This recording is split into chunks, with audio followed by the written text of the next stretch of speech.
If you're a leader that's wanted to throw in the towel, this episode is for you. Today, we're going to give you 5 good reasons to keep showing up.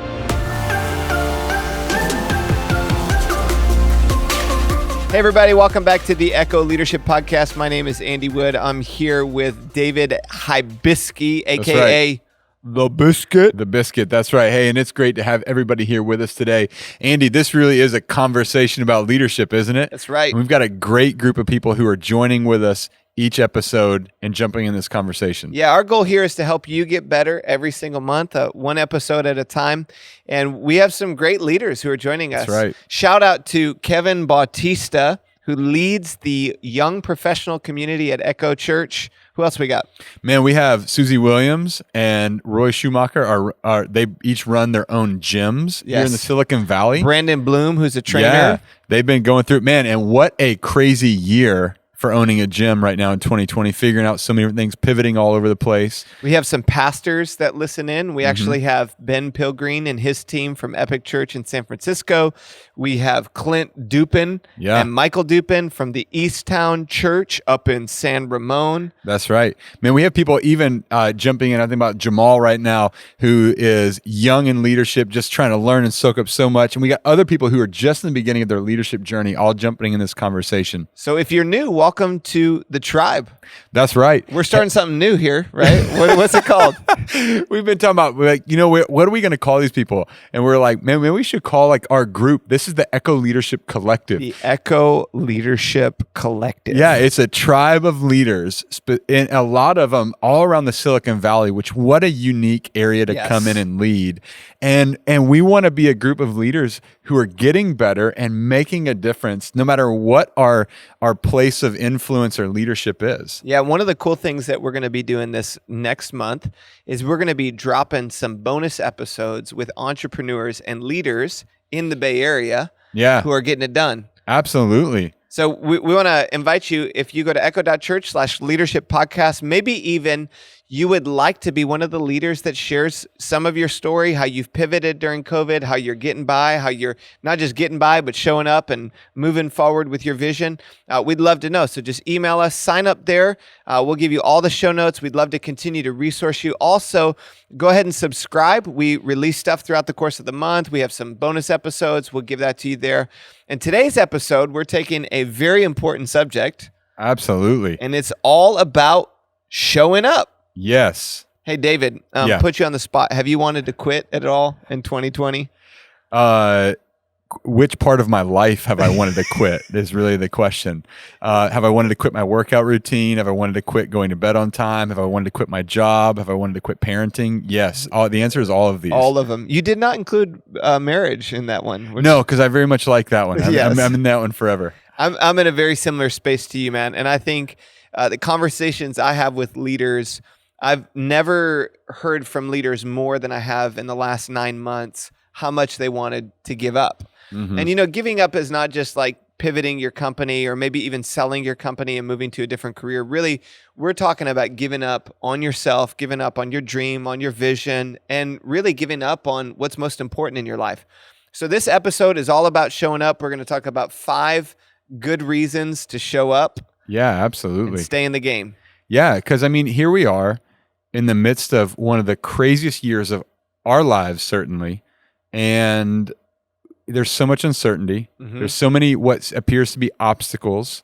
Yes. And everybody just doesn't know what to do. And man, you can shut down or you can stand up and keep moving.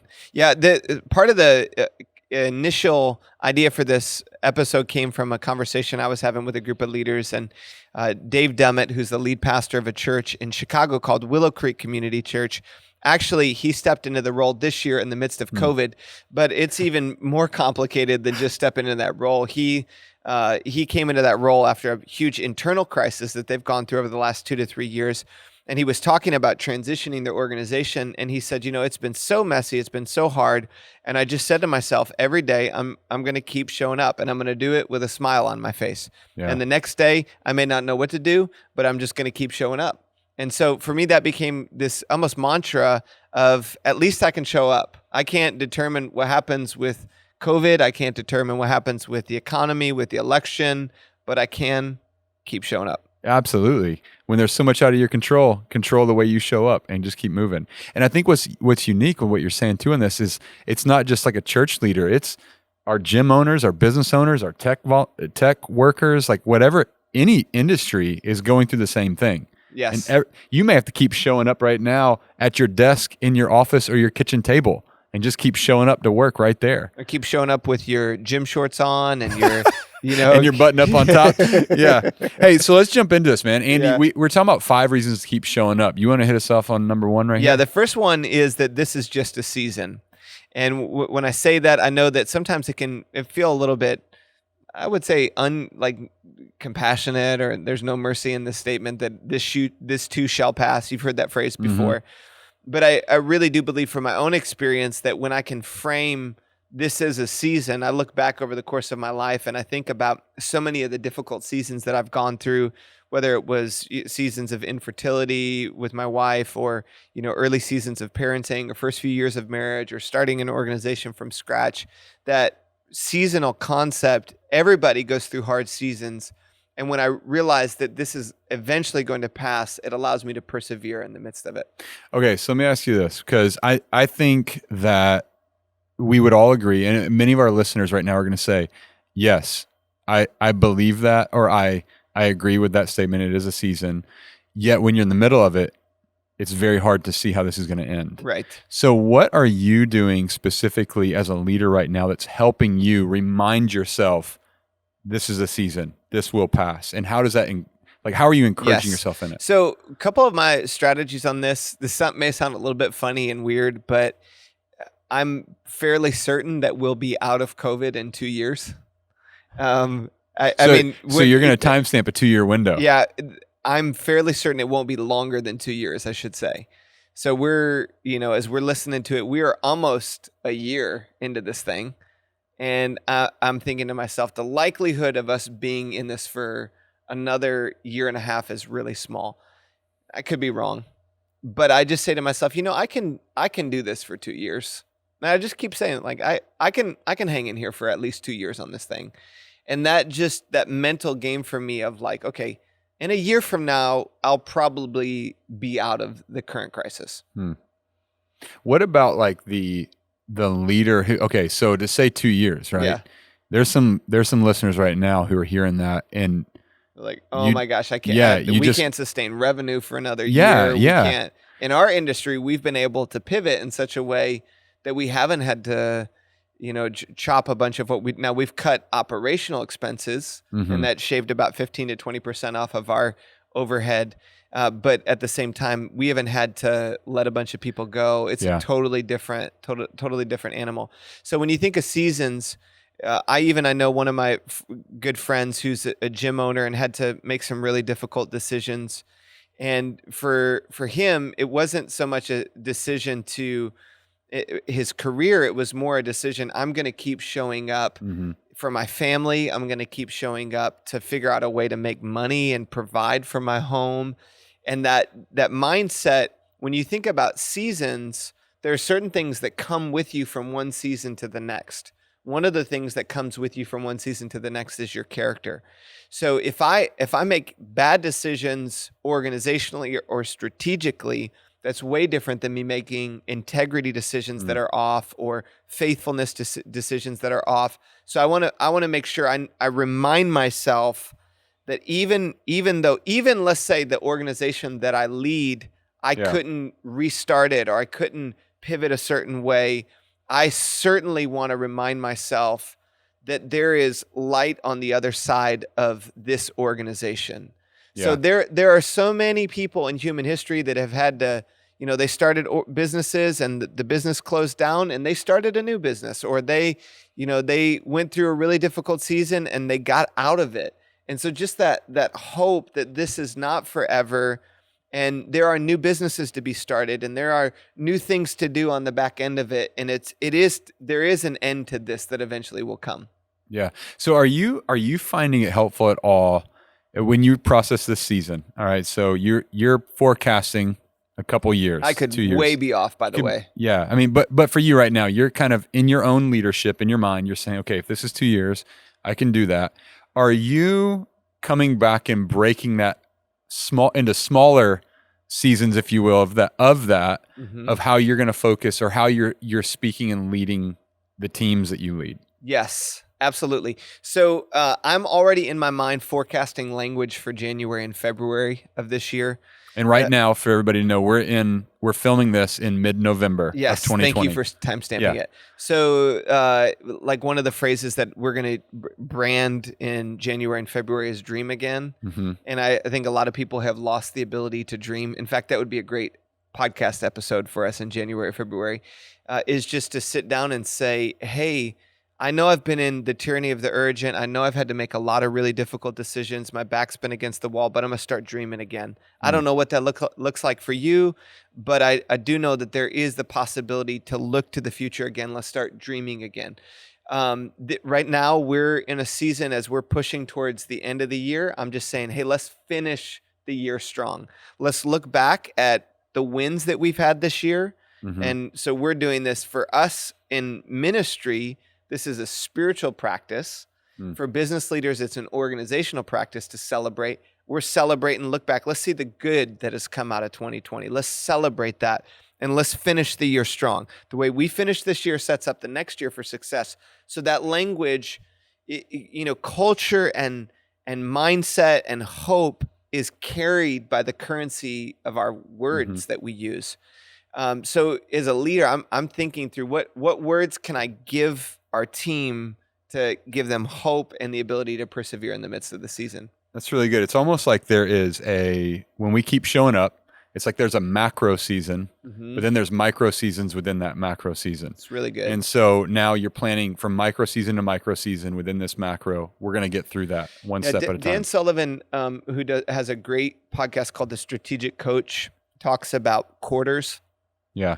And this is a good way to break it down. I find for me personally, like Q1, Q2, Q3, Q4, obviously Q2 was this year was just, a bomb went off in Q2. But at the same time, I did try to think, all right, Q2, if this is a crisis, my goal is to figure out how to land this plane with the fewest amount of casualties.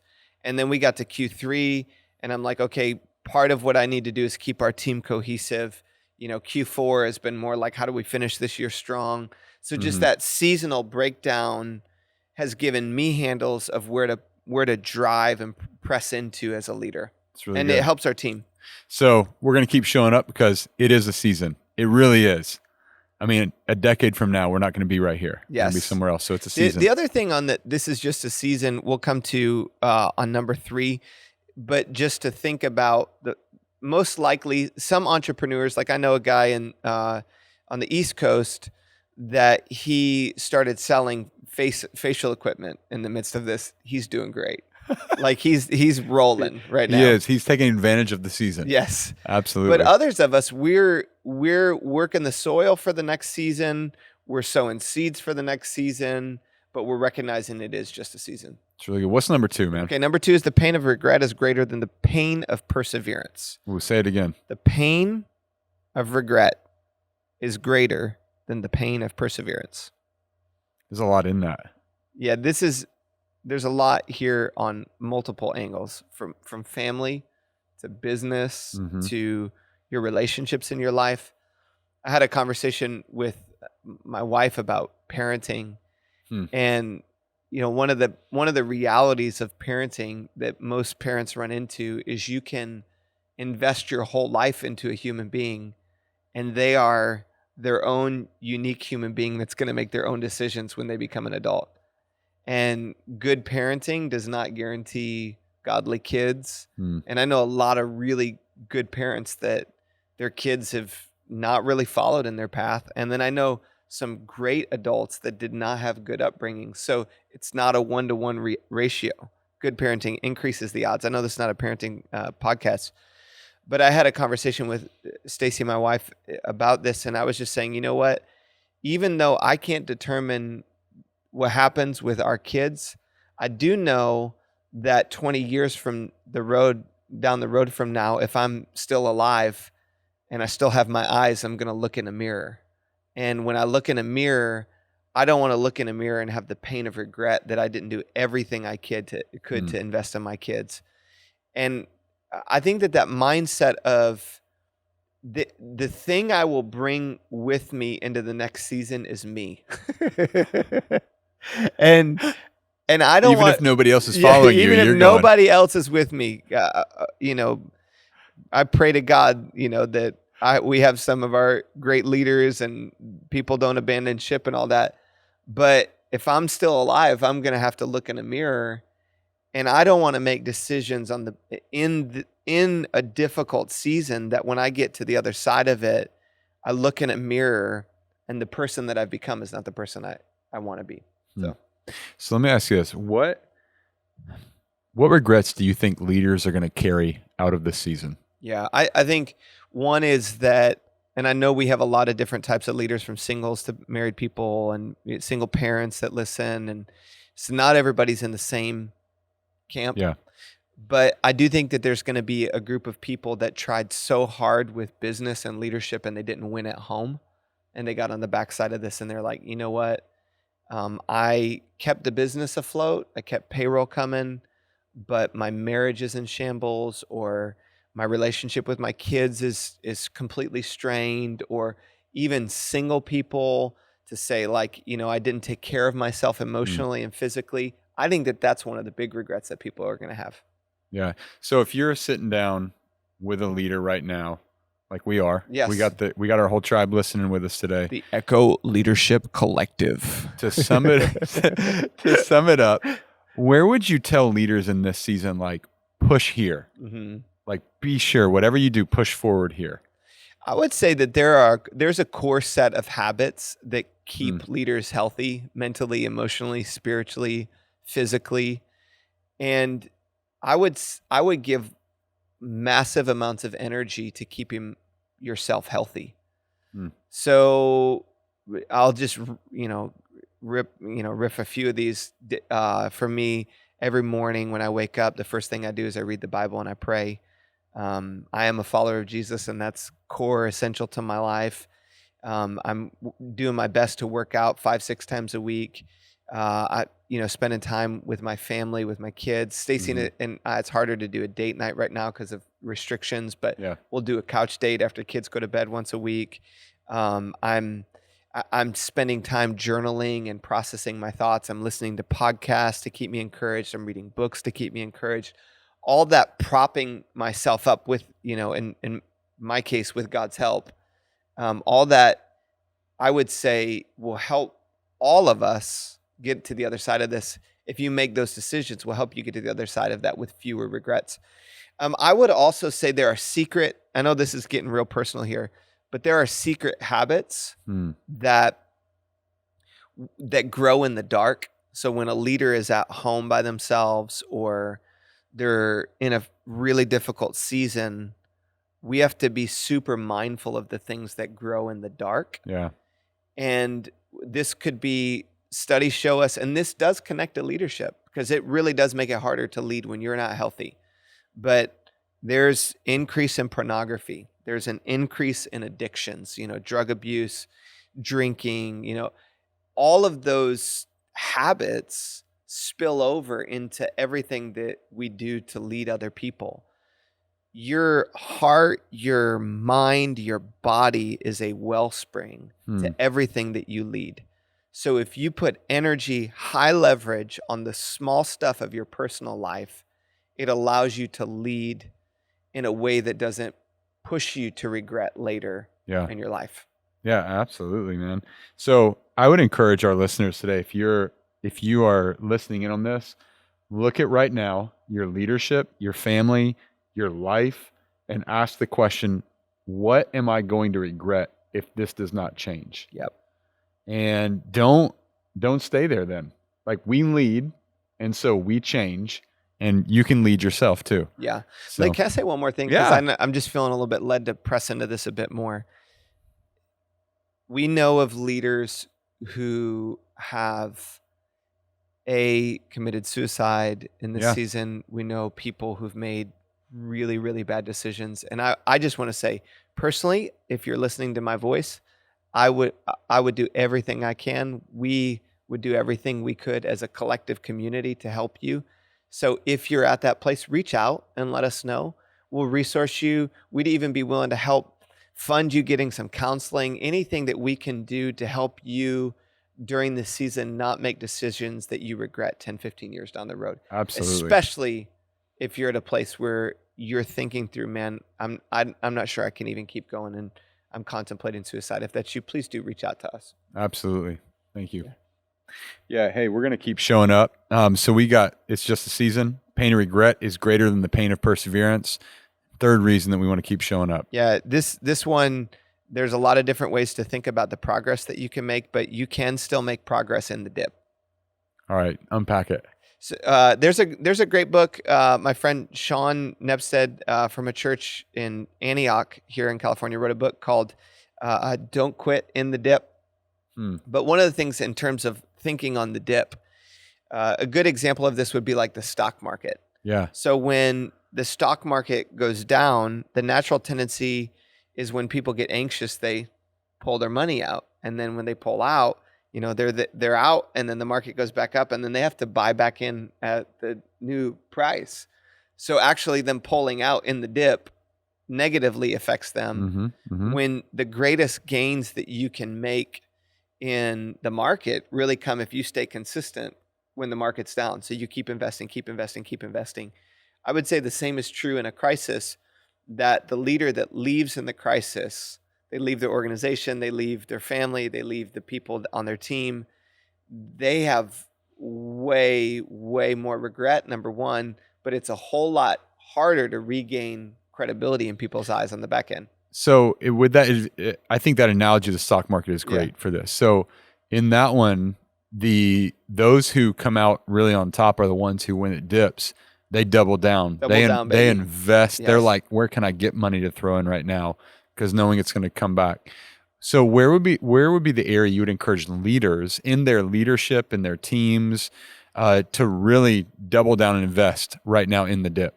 Really practically, and coming back to that first thing, there's so much outside of my control, but one thing in my jurisdiction is I can show up today. So I have been saying to myself as I go into a meeting, like, Monday mornings, we have our executive meeting. There's an all-staff meeting that we do once a month. There are relationships of people that I'm leading to say, I can be fully present in this meeting to give everything I have. I'm going to prepare in advance. I'm going to be fully present here. I'm going to do my part afterwards between now and the next meeting. I would say team meetings are one huge way to show up. What do you mean? Because we're talking about in the dip. So like, do you feel like something's changed for you that is refocusing this in the dip that's different than when things were running before? Well, some of it is my wiring, right? Okay. Like, I tend to thrive on crisis, I would say, more so than probably the average person. I do get a bit bored when things are predictable. You know this. So I feel the reality right now that our team needs me to be present and fully engaged. So maybe I should be like that all the time. Do you think that is in a season of uncertainty? So for all of our listeners listening, no matter what their team is, do you feel like this is a time where more than any other, people need you as a leader to show up and be present with them? Yeah, because they're taking everybody's taking their cue from me. I know of a pastor in the East Coast who is so fearful of the virus that he won't even leave his home. And everybody on his team is struggling. I know people on our team right now that are struggling, and they're dealing with fear. I get it, and my goal is not to shame anybody. I'm wearing a mask when I go places. I'm socially distancing. We're about 6 feet apart right now, pretty close. Sure. But my point is, if I were to back off of this thing and say, oh, we're just going to wait it out. Oh, we're just going to try to survive through COVID, it would change the whole environment. So if this season truly is a 2-year season, for us, our mission there are thousands of people in our community that are isolated, that are having anxiety, that are thinking about throwing in the towel on their life. And we'll come to more of this on number 4. But I just feel that maybe that is a good segue to number 4, if that's okay. Yeah, that's fine. Because number 4 is people are depending upon you. Hmm. For me, at a heart level, the realization that there's somebody that works with teenagers on our staff that's taking his cue from my being present, me showing up. Yeah. And he's leading 70, 80, 100 students and leaders. And if I don't show up, that affects him. There are hundreds and hundreds of people that are hopping on Zoom calls to do community gatherings to encourage people to keep going. And that inspires me. My kids, my wife, they're looking at me as dad of the household, husband of the household. People are depending on us. Do you feel like, okay, when you've been in this season, have you literally had to talk to yourself and say, this person are depending on me. Get your butt out of bed and get moving. Have you had to like give yourself a pep talk like that or like make this real? Yeah, I think probably a little bit more generically. I don't know, David. I think that especially for us regathering with, like, we've been regathering physically, and I had a guy come up to me this past weekend in our gathering and say, this is the first time I've come out of the house in 6 months. Wow. This is the first time I've interacted with people. I'm lonely. I'm isolated. Those stories for me stick in my mind of, man, here's a guy that is, and then you tell me a story of another church leader that calls you and says, hey, we're wondering what Echo's doing. We're trying to decide, should we keep going, like Yeah. wrestling. Yeah. So I'm like, golly, those stories are, but at the same time, I would say it's been the hardest year of leadership for me. There have been so many decisions, so many people that disagree, don't see it the same way. Mm-hmm. There's tension on all sides of every decision. You do this, some people are mad, you do that, others are frustrated with you. And at the same time, I've tried in my mind to say, there are just some battles I'm not going to fight, and I'm here to help people, and there are going to be people that misunderstand me, there are going to be people that disagree with me, but I'm believing that if I keep loving people, helping people, leading people from a pure heart, that 6 months down the road from now, a year down the road from now, things will prevail. Leadership decisions that people disagreed with will be vindicated, and this thing will be back up into the right again. It's the best days of what we have are in front of us. So, but I want to say that, like, some leaders, you're there and you're just so tired and you're so exhausted and so insecure and you want to throw in the towel. And I think it's important to recognize you're not alone. Wow. Every great leader in this season is asking the same questions. What do I do with division around the election? What do I do with the racial inequality and racial challenges that we're facing in our nation? How do I lead people that don't see things? Everybody's wrestling through all that stuff. You're not alone. And everybody has moments where they want to quit. So I think giving yourself the permission that, like, this season is really, really hard. Yeah. I think this is like a great discussion, even in teams. So some of our listeners right now, you're sitting down with your team. If you're talking in here, is like, man, how are we keeping showing up here?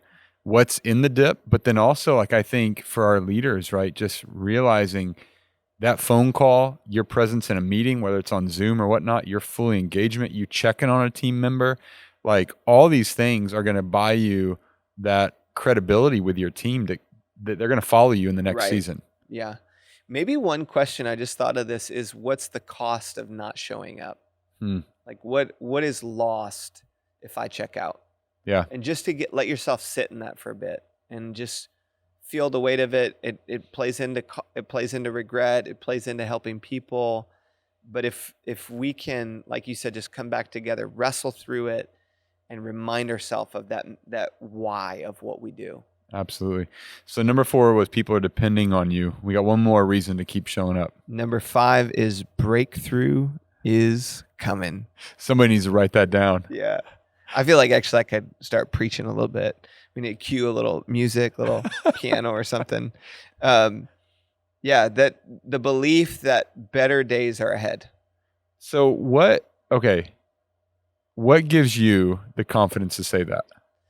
Because I've been through hard times before, and I know what it's like to walk through difficulty and come out the other side and see the benefit of the hard seasons of life.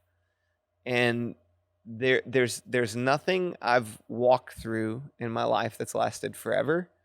And on the backside, there's a breakthrough. And so often we run right before something's about to break. And so I just keep that confidence every day.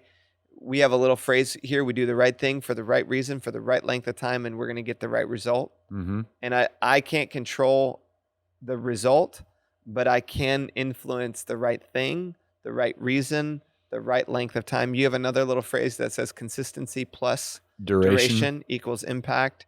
And we're sowing seeds. We're working the soil. Mm-hmm. We're praying. We're doing everything that we can to be faithful. We're seeing evidence of our hard work, and in our situation, God's grace to us. And at the same time, there's stuff in the future that's going to come. And from my journey and experience, there's always a harvest on the backside of planting and working the soil. So I just we keep moving in hope of a harvest on the backside of this. Yeah, one of the things I've seen in my life, but I know I've heard you talk about several times, I think is helping you, has been conversations with mentors who have decades of experience versus years of experience. So has that helped you shape I think that you go through a pretty big crisis every 5 to 7 years. And I've been in leadership, I've gone through one big crisis before the smaller crises, and then there's internal and external crisis. This is an external crisis, but I've gone through an internal crisis where we turned over about 2/3 of our team in 1 year. And I think that these guys that are in their 60s and 70s, and women who are in their 60s and 70s that have been faithful for that length of a period of time, they tell their stories and you're like, they got through it. They persevered. They have a whole different perspective when we go into it. Yeah. So what would you, you're older than I am. That's why you have more gray hair. So right now you're coming up on 40. You've been leading for 20 plus years. Yeah. You started when you were like 18. So you got like 22 years in. As you're leading through this, you've been through some different crises. Mm-hmm. What would you say? Because we have some listeners right now who they're young in their leadership. So this is the first crisis. Yes. But we also have some who maybe have jumped industries. They've started a business, and they may have some leadership experience, but this is their first crisis in a new industry or business. Mm-hmm. How would you encourage them to approach this? Yeah. So you want me to do it like leadership wise? You want me to take because I think we've talked a lot about perspective on keep showing up. If you are in a business, again, right now we're back into the reality of, in our area, we just got moved to this color called purple. We don't like purple here. Purple's bad here. Lots of things are locked down, and we understand the reality of the virus and all that. So I'm not saying it as like a virus comment, just more that it's really sad to be back in, organizationally. I would say it's important for an entrepreneur, if you're the leader, to think about cash flow. So you have to pay attention to how much cash on hand do I have? How much revenue am I bringing in? What are my expenses? What's the gap between them? Mm-hmm. If you are in a situation where you have cash on hand and there's a deficit and that cash is going down, you have to know your trajectory of how it's going down and when you hit bottom. I would not personally want to take out debt to get through a crisis. I would be willing to leverage cash on hand, but I would cut, which is what we've done. We've cut non-essential expenses that aren't contributing to the seed sowing of our future. There are in some industries and some realities where that could be payroll, that could be, facility costs, that could be some things that you move. You had a cleaner that came every week. Now they come every month. You had the landscaping. You don't do landscaping anymore because nobody's coming to the building. All that you can navigate that. But I would say you do have to think about stabilizing from a cash flow standpoint. I then would say personnel. I would ask the question, who in the personnel, and for us, we thankfully we've had some people roll off, but we have a great team. We were already pretty lean. We didn't have to make any of those difficult decisions. I think leaders do have to say, okay, there are some people on the team that even after the crisis, I wouldn't want them on the team. And if that's the case and there's a cash flow issue, I think it's good to make some difficult decisions that maybe you've been punting on for a period of time and blame it on COVID. You can say, hey, COVID, or the Echo Leadership podcast, I listened to it and they said to do this, but you let me take the heat for it. But I do think you have to maybe make some difficult decisions there. I would also say, think outside the box. And Dan Sullivan from Strategic Coach has a great podcast. He gives really good examples of entrepreneurs who keep thinking outside the box, try to figure out additional streams of revenue, so ways that you can do things that you hadn't done before. I'd be willing to totally pivot my organizational structure. If you think about the gym aspect of things, people don't go to gyms as much anymore. And I know a lot of the gym owners have processed this. People are buying equipment like crazy. Could you get your hands on some equipment and sell some equipment?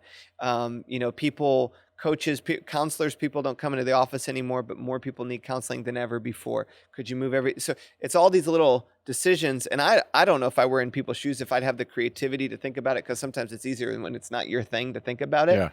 But I could tell you, when we pivoted, we moved everything online. We're back pushing towards physical. We did church online. We started serving in the community more. We started caring for our people. So we figured out creative ways to keep things moving forward to accomplish our mission.